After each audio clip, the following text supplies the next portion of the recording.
Hey guys, got part two uploading right now. As you can see, something is playing over there on the laptop. I don't even know what the hell it is. YouTube is just kind of doing its thing and playing random videos, and this is how you end up watching cats jump at funny things, and you know, an hour later you're fucking watching emos deep throat garden hoses or something like that. Anyways, it's just, you know, running its course. I'm about like 4 screwdrivers in right now. So all the kids are asleep. My fiance is up there asleep too, and that's when I get most of my work done, is late at night. But I'm not much of a drinker, so I'm kind of a lightweight. So my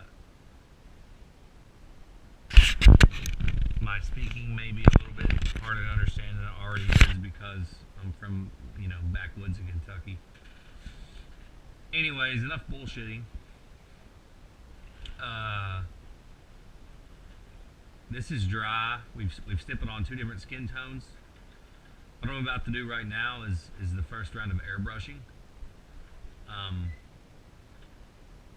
As I have said about 1,000 times in the past 2 videos, we do not want the facial part to look extremely realistic. We want the hood that Roy is wearing here to look like he is wearing a hood, like he's wearing a latex or a latex mask that he has purchased. What I'm about to do is hit this with a mixture of water and acrylic paint. I know that doesn't sound like it makes much sense, as you're probably thinking, well, Kent, that's not gonna to stick very well. Well, yeah, that's what we want. I have a water bottle here. This is empty. I'm gonna put some water in it.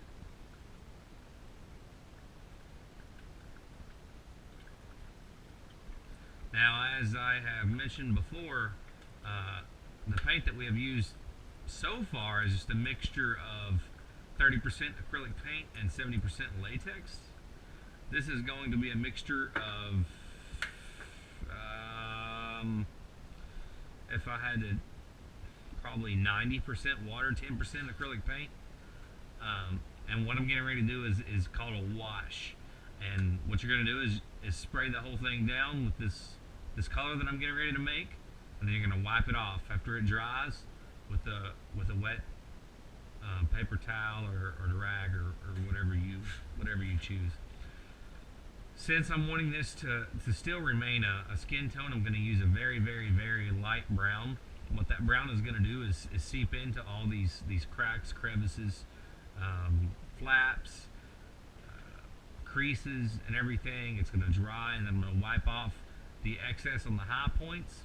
It's also gonna blend all of these colors that I've already laid down on this cow together, and make it look. You're not gonna be able to see all these lines and everything. It's just gonna kind of feather everything down a little bit. So I've got my water right here, my water mixture, and you don't even have to be picky with the mixture. I'm gonna pick a medium brown color. I've got so many colors over here, I just kind of pick and choose what I want. What's this? Chocolate sprinkle. Let's see what color that is. I don't even know.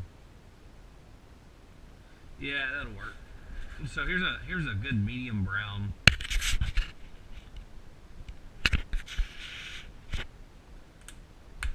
I'm gonna dump this into the water.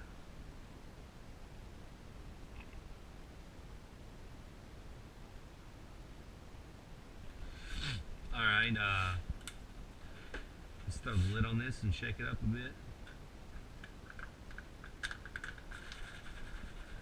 And this is it, guys. This is our wash. This is what we're gonna use. We're gonna put this in the airbrush, hit the cowl with it, the cowl portion of this bust, with this mixture right here. Then we're gonna let it dry. The airbrush that I typically use is a Iwata Eclipse. This thing is amazing and a little bit pricey. This is, I think you can get it for about 160 bucks. Unfortunately, I broke a piece that goes into the nozzle, so this one is currently out of commission at the moment, and I'm using a cheap ass. I don't even think it's got a brand name. It doesn't. Regardless, it gets the job done. I cleaned it real good last night. I cannot stress to you enough that if you're intending on buying an airbrush, you get what you pay for. I've used $15 airbrushes, $50 airbrushes, $100 airbrushes. They only get better with price. I personally prefer a gravity fed dual action. You can get siphon fed, which means the paint feeds out the bottom. I like the gravity fed because it just seems more simple. It's easier to maintain. It's easier to clean. And a single action airbrush means that you only have one button, and that's down. Now, the downside to that is you cannot control the amount of paint that goes through the needle. I like a dual action because you can go down and back. This controls the amount of paint that comes out.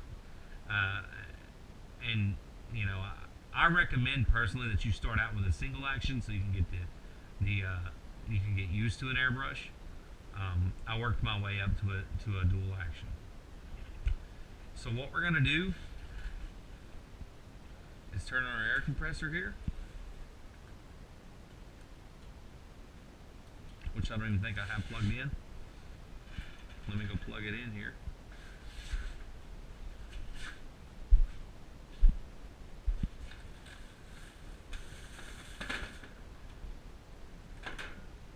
I got like 400 plugins. Once again, I'm in my garage, so it's a mess in here, but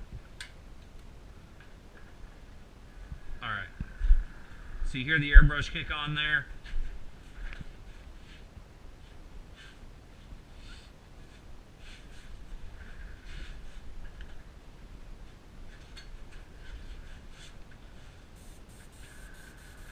Right now we're running at about, looks like about 45 PSI, which is fine for what we're getting ready to do, considering this is no detail or anything like that. We're just laying down a wash-off coat. I'm going to take my brown that I mixed up, fill the cup full.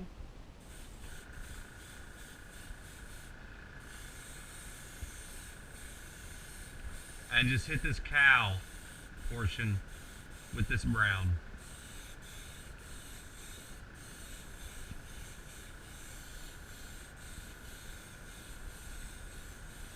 Now you're probably thinking right now, what the hell? You just painted all that and now you're just not even... Yeah, I'm not concerned with where this goes at the moment because I'm not concerned with where this goes because I'm just gonna wipe it off.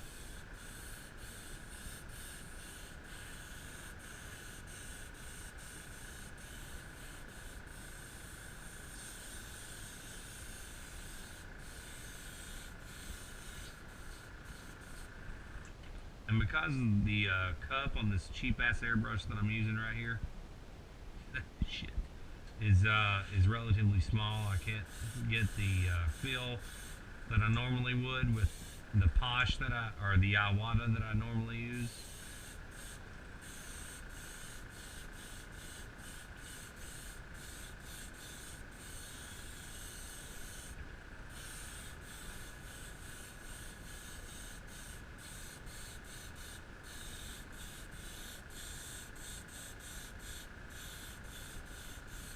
And on the camera, I keep forgetting to wait to talk until the compressor kicks off, but on the camera you probably can't tell that big of a difference.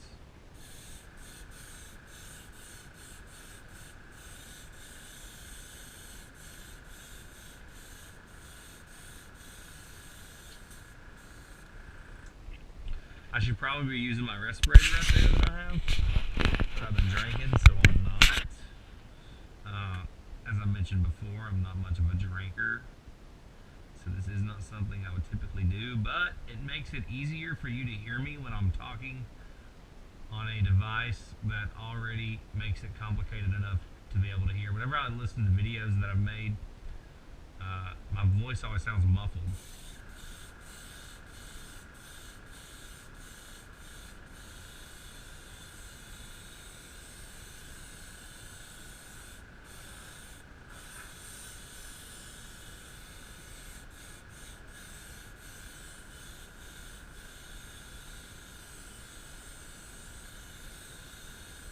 That being said, if you're airbrushing with acrylic paint, you should probably use a respirator because, to be honest, I don't know what's in this shit.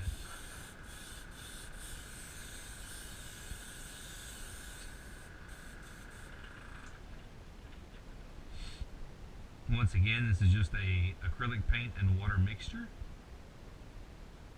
as opposed to the latex and acrylic paint mixture that we were using earlier for stippling.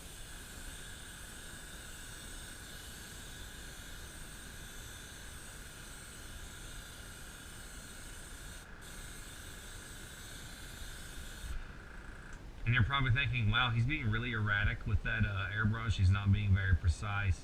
I'm not concerned with where this paint lands at the moment. I'm just trying to get it down in the creases. I'm trying to get it down in the little potholes and all that shit, because this is going to get wiped right back off with a wet rag here momentarily.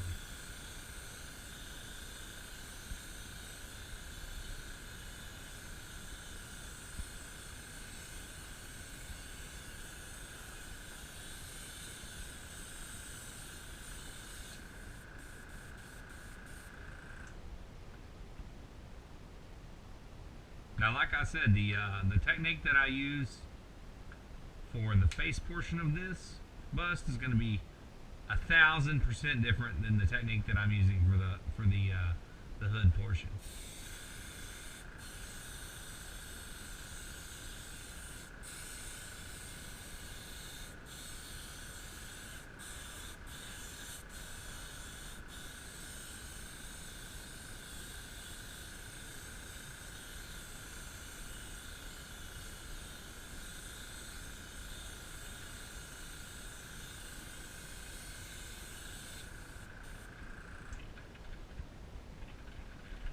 You're probably thinking, that looks a little bit dark compared to the screenshots that you were looking at on the laptop there a moment ago.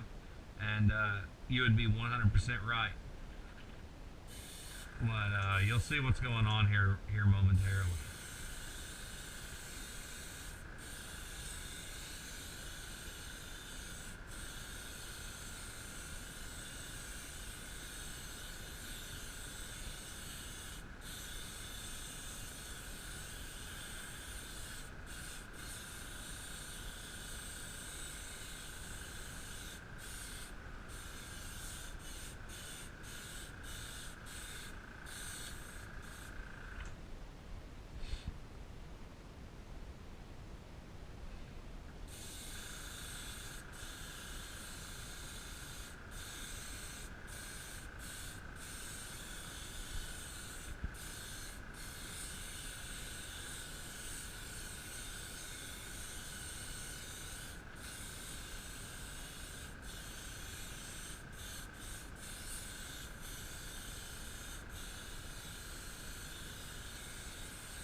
Okay,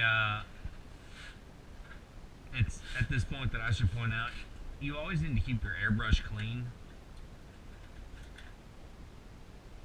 Since I'm using just a mixture of acrylic paint and water, running a little bit of water through it will be more than fine for cleaning it out.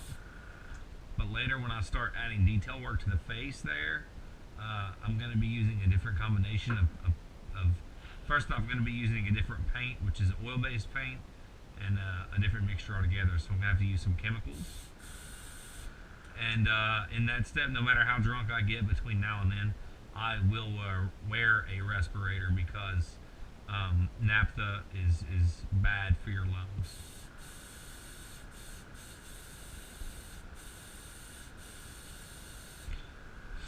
Okay, so I just ran some water through the airbrush there. My airbrush is cleaned out. As you can see, I wasn't, super picky about it.